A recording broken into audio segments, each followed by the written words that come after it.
audio leak. You might have talked about this before, but we want to sort of hear it from you again.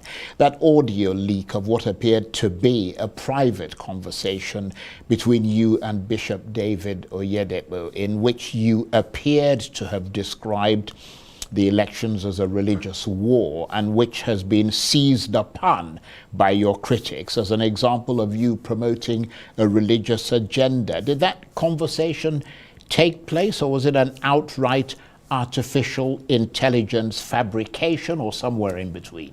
Charles, whatever you call it, whatever anybody wants to make of it, it's fine with me. All I can tell you is that, Charles, I'm not a religious or tribal bigot. But you did have the conversation. No. I just tell you, what they make about it is their business. I've shown you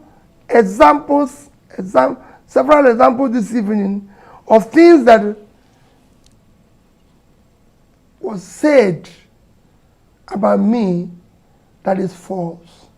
For dual citizen, for detention, for treason, for this. So whatever they make it, let me tell you, I am not a religious bigot. Right. I'm not a tribal bigot. But did that conversation go and take look place? in the history of this country and ask yourself, how many people have been opportune to serve privately and publicly and surrounded themselves around with Nigerians?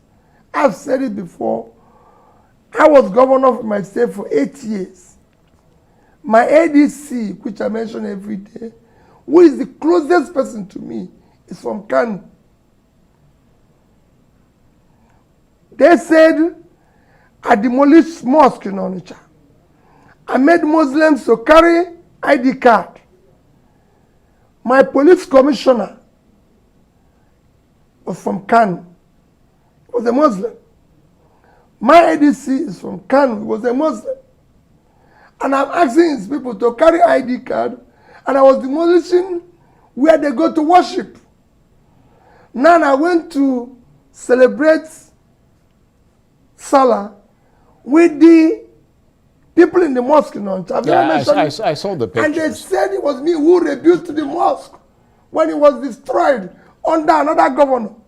So I built the mosque, but I was being labeled as the man who demolished it. Where do you start? These things, like I said yesterday, development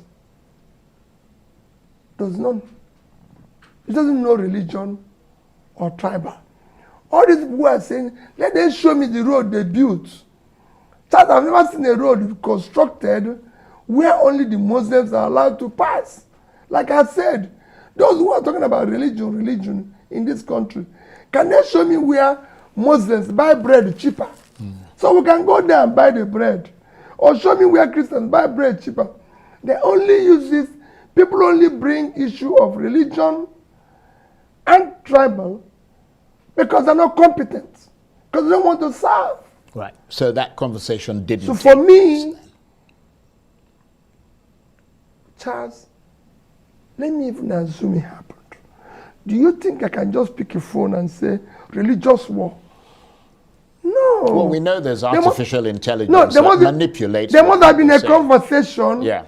And but we want to be clear on what you said and what you didn't say. Charles, even subsequent thing, I was even begging the bishop to help me to ask his people to vote, which is what I was doing for 6 months, begging.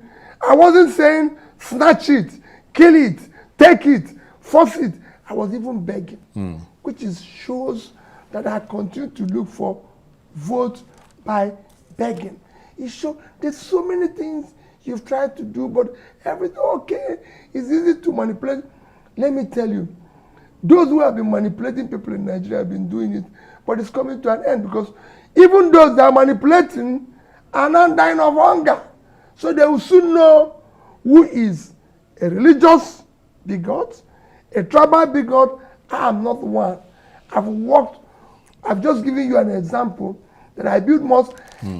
To today, no non-Muslim governor have sent more people to Mecca than me.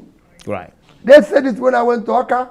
It was them who I was saying it. Well, I'm going to assume... When I do pilgrimage, right. I send people to Israel, I send people to Mecca. I'm going to because assume... I believe right. that this is the way to go. I'm going to assume that you did not say that the election is a religious war, because you haven't answered that question. But if you choose not to answer it, I will assume, based on what you said, that you did not say. I can never say it's a religious war.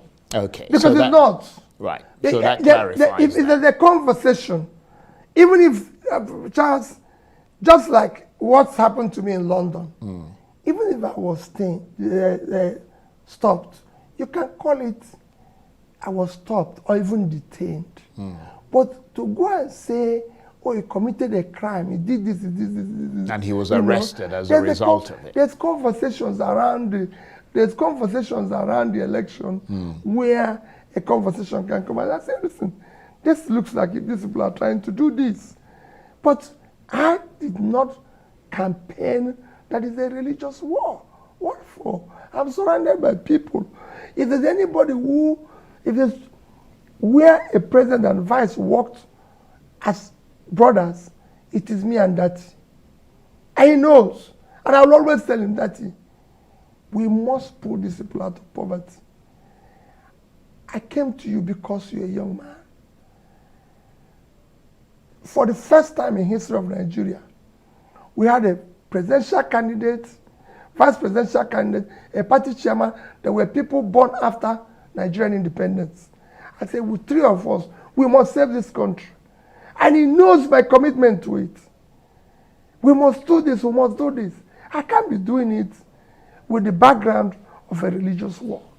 We've got or even tribal one. How would you describe your mood and your state of mind as Inauguration Day approaches? I mean, you clearly are not the one who will be sworn in, even though you believe that you won the election, but was, as your party put it, rigged out. What is your mood as that date approaches? Charles, have you seen my mood change? No. I'm not desperate to be president of Nigeria. I'm desperate to see Nigeria work. I'm desperate to see a good Nigeria.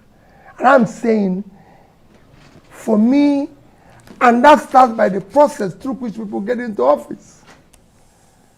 The process as it is today is not acceptable to me or those who are following me. We want to build a new Nigeria. A new Nigeria cannot be built on faulty ground. It cannot be built with this rascality going on. It will only be built on what I call transparent process. If you want to be called His Excellency, you must come through an excellent way. I, Peter, go and check my background. Go and check who I am. I have never one day given anybody $1 to vote for me. I don't know who is a neck wreck in my state.